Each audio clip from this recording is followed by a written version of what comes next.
Hello mga my friend. Sa bahay na tayo mga my friend. Kauwi ko lang galing ng mini job as usual. Si Vanessa na pumasok siya sa Coffee Fellows ngayon. And then mamaya pa uwi niya mga my friend. So, ang gagawin muna natin is kakain muna tayo. Masibag talaga maglabas si Vanessa mga my friend. No? Malinis ang bahay pag nandito si Vanessa. Siyempre, nag-ano siya. Wala siyang part-time. Wala siyang mini job. At Coffee Fellows lang mga my friend. So, kain muna tayo mga my friend. Then mamaya magluluto tayo. Pagluluto uli natin si Vanessa. Dati, as usual, everyday of ganito yung routine natin mga my friend. Siyempre, kailangan natin pagluto para naman yung gusto niya kasi dahil last time mga my friend, bumili ako ng hipon at saka taong. Shrimp at saka mussel. Kaso, sabi ko sa kanya, lutuin na lang natin sa birthday mo. Tagdagan na lang natin. Sabi niya, lutuin mo na yung ipon, sabi niya. Kasi matagal pa nga daw yung birthday niya. So, lulutuin natin mga kamayan. Pagbibigyan natin siya. Para naman pag uwi niya is may ano siya. May makain na siya mga my friend. Iinain muna natin yung mga my friend. Wait lang po. So, yun lang mga my friend. Mahirap talaga yung yung train at bus school. Instead na 25 minutes lang, nagiging 40 minutes o 45 minutes mga kapatid. Tumatagal, lalong lang nagtatagal. Yeah, shout out sa mga pamilya namin. Lalo na kay Manene, sa mga kapatid ko. Kay Ate Rina, Jera, KK, sino pa ba? Si Charmin, nanonood din niya ng mga vlog ko yan. Tsaka sila Makoy, sila Manene. Shout out sa mga nanonood ng vlog ko. Thank you so much sa mga suporta nyo. At ingat kayo palagi and God bless. At ngayon mga kamay, kakain muna tayo. And then mamaya magluluto na tayo. Tara! So yun ang pagkain natin mga kamay. Ito yung last time pa. Yung pinakbet na may nagsabi na may nag-comment na basta may nag-comment mga kamay. Ito naman ay yung binili ni Vanessa na KFC. Nasabi ko na niluto niya KFC at saka naginit na ako mga my friend. Sabi ko lang yung mga vitamins ni Vanessa hindi nag-maintenance marami yung vitamin. Yun nga mga my friend. Tanggalin muna natin yung oops. Ano mga my friend. Natupi yung buhok ko mga my friend. Nagsombrero kasi ako ngayon kasi umuulan eh. Ito yung panahon mga kamay-friend, no? Diba? Kaya sabi ko magsombrero nga ako para naman di mabasa yung bambunan ko mga kamay-friend. At yun mga kamay-friend, pagkikita ko lang last time para naman makita nyo ron. Ito yung sa yung kakakurin yung isang mga kamay-friend. Ito yung winano ko mga kamay-friend. Saan ba yung stand ko? Mag-i-stand tayo mga my friend para naubos ko na yung mga alak ko mga my friend. Ito na lang bigay ni Manong na hindi pa.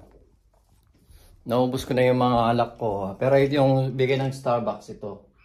Yung umalis ako sa Starbucks. Ito naman bigay na ni Leo, ni Sir Leo. Ito naman bigay ni Claudia yung amo ko. Na Cartier ba? Alak na ng Cartier pa. So yun mga kamay, share ko lang. Ito bigay ni Brad ko yan eh. Ni Chris Yoales. Ayun ang mga my friend. Alak na lang, may pangalan pa Cartier eh. Bigay ni Sir Leo din yan. Ito yung Starbucks ko na last na Starbucks ko. Pero in the future mga kamay, pag may time din or may budget, bibili pa kami ng mga Starbucks na yung Vanessa na lalagay namin sa box para pang regalo din mga my friend. So yun na nga mga my friend, bago ako kakain ito mainit. Ito yung sa Sextra na sa Coffee Fellows na binlog ko noon na mapapanood nyo yan. Sextra every year. Last year din na ganun din sila. 70 person sila mga my friend. Dami din nila mga my friend. 70 person. At ito bigay lang sa akin ng boss ko ni Chef Ali. Thank you so much, Chef. Ito. 'Di ba? thumbnail na yun mga my friend. Thank you so much, Chef. At saka binigay niya sa akin to na gustong gusto ko talaga to. Dahil nga may terno siya. Ito yung terno niya mga my friend. Oh. Tignan niyo siya. Oh. Sextra gold mga my friend. Yan yung parang ano ng mga alak yata. And then yung babae yung boss nila. Nung pagkatapos ng ano nila. Yung occasion nila na sa Rosalie. Ito siya mga my friend. No? Di ba maganda siya? Extra gold, di ba? Di ba? Terno na siya. Sabi ni Vanessa, oh sige, inumin mo na yan. Sabi ko, naubos na yung mga alak ko sa kakainin ko dahil masarap uminom kasi para masarap matulog. Nilagyan pa ng pangalan.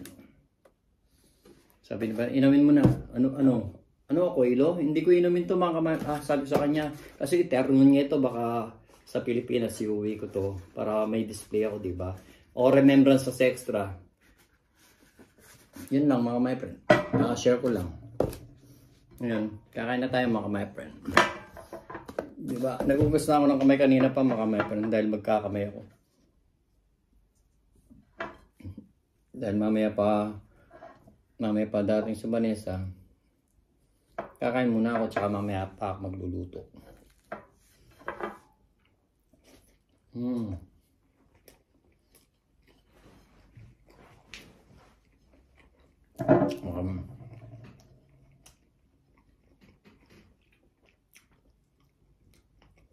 Yung pinakbet, hindi palagi nasisira dahil sa bagong pala. Siguro Kasi ilang araw na rin to Ilang araw na sarap namin pero hindi pa nasisira.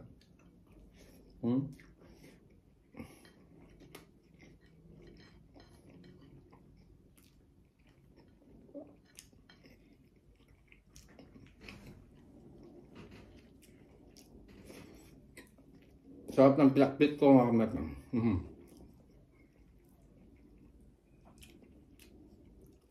Yung una matabang. Yan dinagdagan ko ng, ay hindi pa to. Oo. Dinagdagan ko siya ng konting patis at saka diba nilagay ko? Konting patis at saka shrimp yung cube ba? Yung shrimp cubes. Yun. Salamat sa nag-comment sa good comment niyo.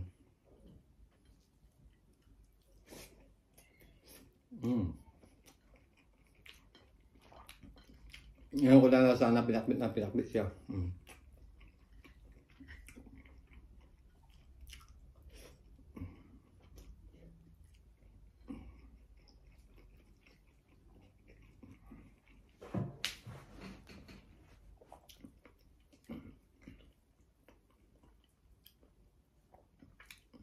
Tinanong ko nga sa mama nini kung paano magluto ng pinakbet. Yan, tinuruan niya ako. May okra naman yung ko mga kapatid. Pinakbet ko. Okra, kalabasa. Sarap na okra niya. Healthy pa.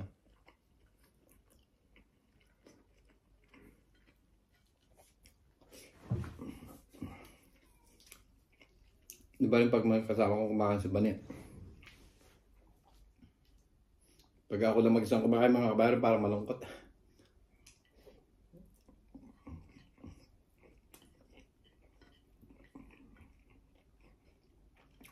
Sarap ng pinakbit ngayon kung may mga na-appreciate.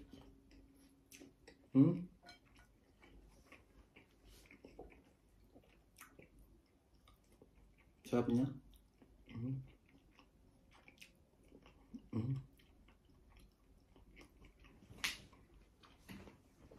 Thank you so much sa boss ko sa Rosalie. Thank you so much for the champagne.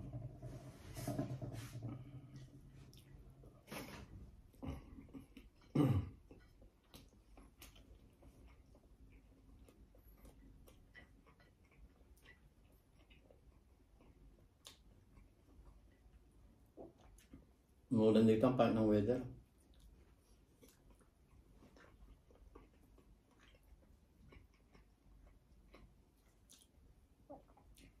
Pero mas gusto ko naman ganyan mga kamay kaysa kaysa sobrang init. Grabe.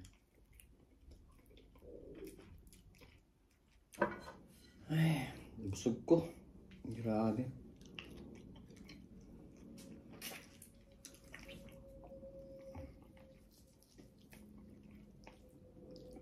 Sarap ng pinakbit ah.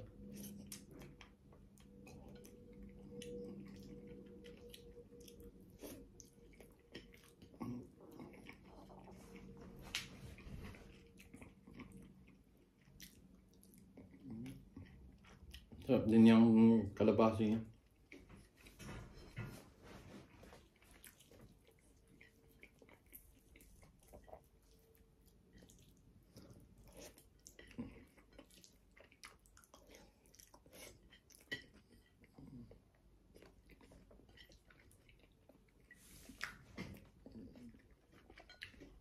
Nakakamiss sa Pilipinas.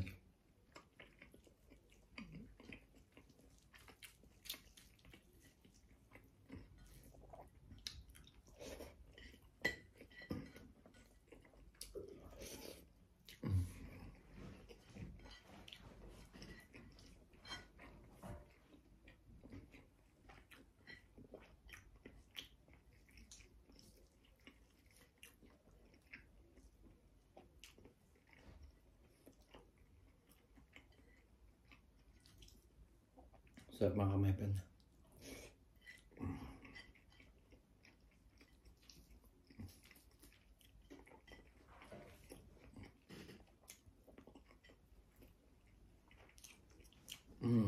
Gabi.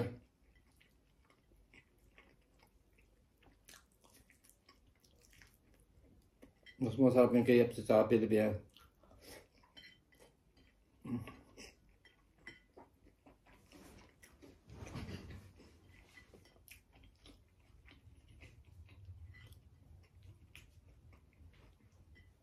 Kahit parehas ng KFC, siguro yung ang batag na yung ambience o daw yung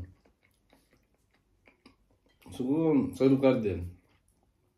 Kasi basta masarap siya yung KFC sa Pilipinas.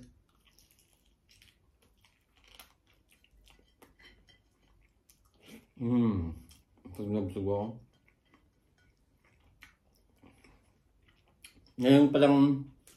Ngayon mo palang ma-appreciate yung pinakbet mga kamaper.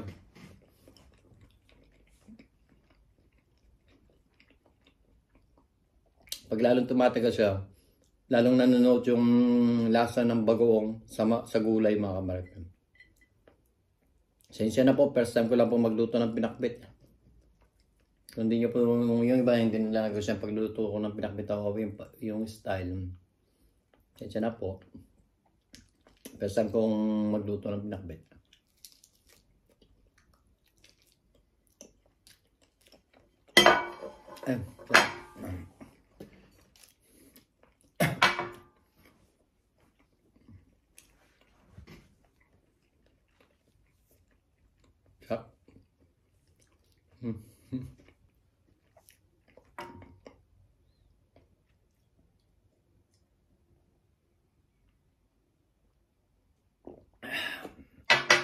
Sarap mga kamaper.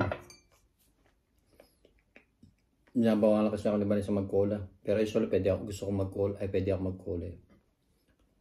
Kaso mamaya na lang. Pag kakain pa ako mamaya mga kamaper. Alas 6 pa lang. Mamaya kakain pa ako.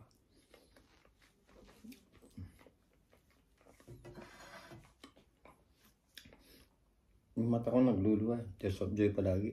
Every minute. So hanggang dito na lang mga kamapen. Thank you for watching and thank you for supporting us mga my friend. At ingat po lagi tayo lalo sa biyahe. Yung mga nagtatrabaho, yung mga pamilya natin sa Pilipinas.